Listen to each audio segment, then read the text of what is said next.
हमारे इस जीवन में कहीं न कहीं कोई न कोई पाप हो ही जाता है। तो प्रश्न यह उठता है कि हम कैसे इसका प्रायश्चित कर सकते हैं और कैसे इन अपराधों से छुटकारा पा सकते हैं।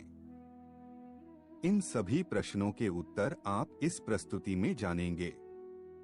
ज्ञान वृद्धि एवं आध्यात्मिकता से जुड़ने के लिए वीडियो को शेयर करें व चैनल को सब्सक्राइब अवश्य करें। विलंब न करते हुए आरंभ करते हैं।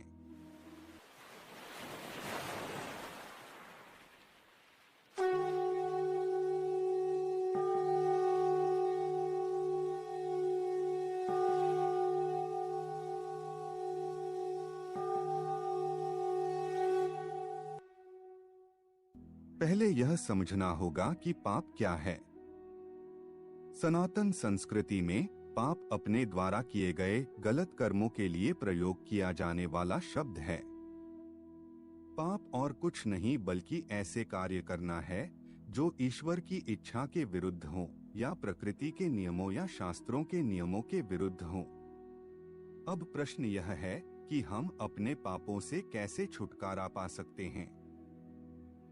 हमारे प्राचीन वेदों व पुराणों में हमें कई कथन मिलते हैं जो बताते हैं कि हम अपने पापों को कैसे नष्ट कर सकते हैं।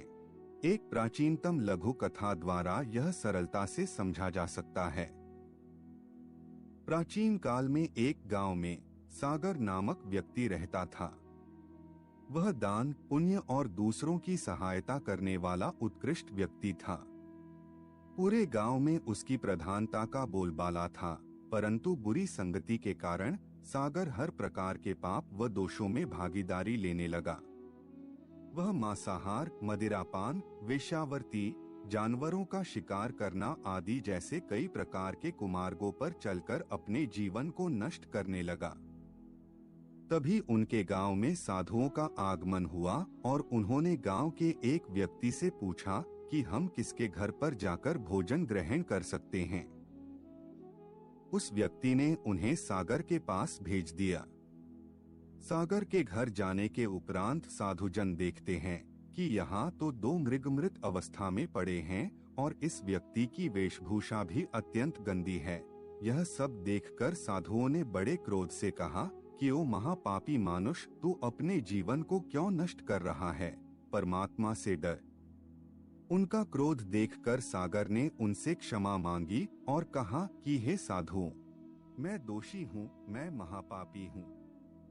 मुझे पता है कि जिस मार्ग पर मैं चल रहा हूँ उस पर मुझे विनाश के सिवा कुछ नहीं मिलेगा, परंतु पाप के इस गहरे दलदल से बाहर निकलना सरल नहीं है। आप कृपया मुझे उचित मार्ग प्रदान करें। यह सुनकर साधुओं का क्रोध शांत हुआ और वह कहने लगे, तो यह जो पाप कर रहा है इसके परिणामों से छुटकारा पाने का एकमात्र मार्ग है। फिर सागर ने कहा, क्या प्रभु, तुम अपने इन सभी कुमार्गों को छोड़कर भगवान की भक्ति करो और नित्य उनके भजन में ही जीवन व्यतीत करो। प्रभु, यह सब मुझसे नहीं होगा, यह सब मेरे लिए कठिन है। फिर साधु ने कहा कि अगर तुमसे भगवान की भक्ति और भजन नहीं होता तो इसका एक और उपाय है। तुम्हारी पत्नी गर्भवती है, इससे तुम्हें जो बेटा होगा तुम उसका नाम नारायण रखना। संपूर्ण जीवन अपने बेटे को नारायण नारायण पुकारने से ही तुम्हारा जीवन सफल हो जाएगा और तुम्हारे सभी पाप नष्ट हो जाएंगे। इस कथा का स्पष्ट निष्कर्ष यह है कि सागर अपने पुत्र को जब भी पुकारेगा तभी वह भगवान का भी स्मरण करेगा, इससे उसका जीवन सफल हो जाएगा। नारायण नाम की महिमा अपरंपार है। अगर कोई व्यक्ति अपने अंतिम समय में इन 4 अक्षरों का उच्चारण करता है तो उसे प्रभु की प्राप्ति होती है और वह अपने हर पाप से मुक्त हो जाता है। जो चोरी करता है, शराब पीता है, मित्र से द्रोह करता है, जो ब्रह्मघाती है, जो गुरु पत्नीगामी है, नीच व्यक्तियों का संध करने वाला है, जो स्त्री की हत्या करने वाला है, राजा की हत्या करने वाला है, पिता की हत्या करने वाला है, गौ माता की हत्या करने वाला है और भी कई तरह के बड़े से बड़े पापों का नाश करने के लिए एकमात्र भगवान नाम है।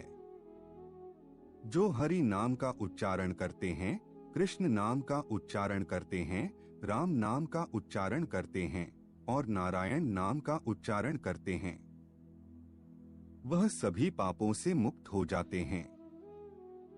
समस्त पापों का प्रायश्चित एकमात्र यही है। किसी भी बहाने से भगवान नाम उच्चारण कर लिया जाए तो वह व्यक्ति परम पवित्र हो जाता है। हे गरुड़, धर्मराज मुझे अति प्रिय है और जो पापी और निर्दयी होते हैं उनके लिए वही यमराज हैं।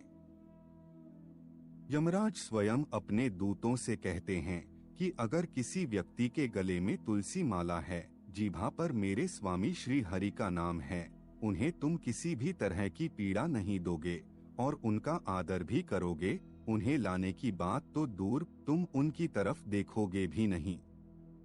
जिन व्यक्तियों ने भगवान नाम का उच्चारण नहीं किया, जिसने अपने चित्त से कभी भगवान का चिंतन नहीं किया, जिसने एक बार भी प्रभु को प्रणाम नहीं किया और जिसने भगवत लीला और कथा कभी नहीं सुनी, उन्हें तुम मेरे समक्ष ला सकते हो। यह स्पष्ट है कि जिसने अपने जीवन में किसी भी भाव से भगवान का नाम लिया है, उसे नरक में नहीं जाना पड़ता। स्वयं यमराज, श्रीमद् भगवत गीता और अन्य महापुराण इस बात के साक्षी हैं। भगवान नाम उच्चारण मात्र से ही सारे पापों का प्रायश्चित हो जाएगा। श्री हरि की कृपा से उसे न तो यहाँ मृत्युलोक में पापों का फल भोगना पड़ेगा और न नरक जाना पड़ेगा। इसमें ना ही कोई धन लगता है और ना ही इसमें कोई नियम है। आप बिना नहाए किसी भी समय या किसी भी स्थान पर नाम जाप कर सकते हैं। ओम नमो नारायण का जाप करते